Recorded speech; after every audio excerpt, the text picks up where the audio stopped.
Assalamualaikum warahmatullahi wabarakatuh. Perkenalkan, nama saya Mela Desri dengan NIM 240011130019 dari kelas Ganjil. Di sini saya akan menjelaskan tentang materi konsep dasar dan fungsi administrasi pendidikan. Selamat menyaksikan. Konsep dasar dan fungsi administrasi pendidikan, pengertian dibagi menjadi dua, yaitu ada secara etimologis dan terminologis. Secara etimologis berasal dari kata et, yaitu ke atau dalam, dan minister, yaitu melayani atau mengatur. Secara terminologis, administrasi pendidikan adalah proses perencanaan, pengorganisasian, pengarahan, koordinasi, pengawasan, dan evaluasi terhadap dalam kegiatan lembaga pendidikan untuk mencapai tujuan pendidikan secara efektif dan efisien. Administrasi pendidikan adalah proses sistematis dalam mengatur dan seluruh aktivitas pendidikan agar tujuan dapat tercapai secara efektif dan efisien. Dapat diartikan juga sebagai proses sistematis untuk mengatur, mengelola, dan mengarahkan seluruh aktivitas pendidikan agar tujuan pendidikan tercapai secara efektif, yaitu tepat sasaran dan efisien, hemat waktu, tenaga, dan biaya. Prinsip-prinsip administrasi pendidikan yang pertama itu ada efektivitas, yang kedua efisiensi, yang ketiga kooperatif, yang keempat partisipatif, yang kelima fleksibilitas. Ada beberapa pengertiannya di antara kelima prinsip-prinsip administrasi, yaitu efektivitas dapat diartikan sebagai administrasi harus menjamin tercapainya tujuan lembaga. Yang kedua, efisiensi, memanfaatkan sumber daya, waktu, biaya, tenaga secara optimal. Yang ketiga itu kooperatif, mengutamakan kerjasama antar seluruh warga sekolah.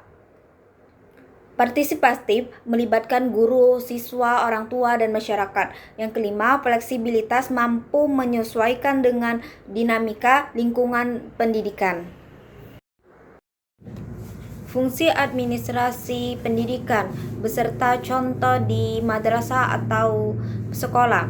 Yang pertama itu perencanaan, planning, yang diartikan sebagai kegiatan merumuskan visi, misi, tujuan, serta menyusun program akademik maupun non-akademik agar kegiatan pendidikan terarah. Contohnya itu penyusunan rencana kerja madrasah yang disebut dengan RKM untuk 4 tahun ke depan yang memuat target peningkatan akreditasi sekolah. Yang kedua itu pengorganisasian, organizing. Pengertian, proses membentuk struktur organisasi sekolah atau madrasah serta membagi tugas, wewenang, dan tanggung jawab kompetensi. Contoh aplikasinya itu pembentukan panitia khusus ujian madrasah dengan pembagian peran sebagai ketua, sekretaris, bendahara, dan pengawas ruang. Yang ketiga itu pelaksanaan atau penggerakan actuating. Dapat diartikan sebagai usaha menggerakkan seluruh warga sekolah dengan cara memimpin, memotivasi, dan membangunkan komunikasi yang baik agar tujuan tercapai. Contoh aplikasinya itu kepala madrasah memberikan penghargaan kepada guru berprestasi untuk meningkatkan semangat kerja mereka. Yang keempat itu pengawasan, controlling. Pengertiannya itu kegiatan memantau, menilai, serta memberikan umpan balik terhadap pelaksanaan program agar sesuai rencana dan terus meningkat mutunya. Contoh aplikasi melakukan observasi kelas untuk memastikan metode pembelajaran guru sesuai dengan kurikulum yang berlaku.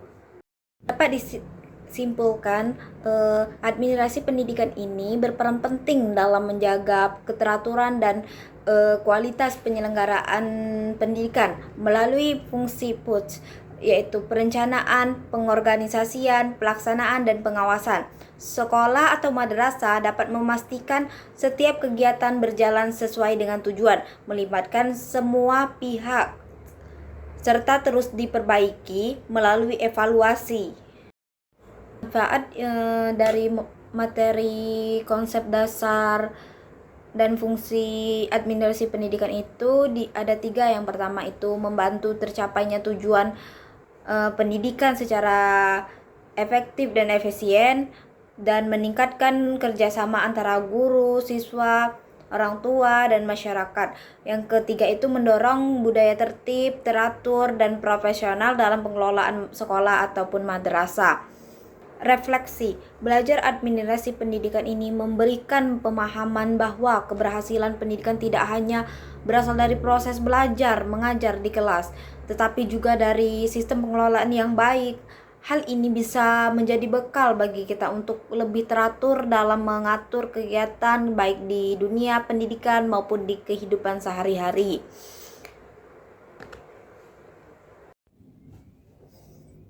Baiklah, itu saja yang bisa saya sampaikan. Apabila ada kesalahan, saya minta maaf. Kepada Allah saya mohon ampun.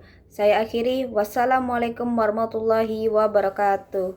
Terima kasih.